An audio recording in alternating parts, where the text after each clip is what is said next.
এত ভালো মানুষের ঘরে তোর মতো চরিত্রহীনের জন্ম কিভাবে হলো সেটাই বুঝি না। এখন তো তোর জন্ম নিয়েও আমার সন্দেহ হচ্ছে।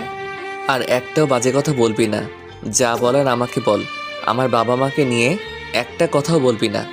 যা সত্যি তাই বলছি, চোরের আবার বড় গলা। তোর সাথে বন্ধুত্ব করা আমার জীবনের সবচেয়ে বড় ভুল। আর কোনোদিনও আমার সামনে আসবি না। যদি কোনোদিনও তোর এই নোংরা চেহারা আমাকে দেখাইস, তাহলে আমি নিজে আত্মহত্যা করব।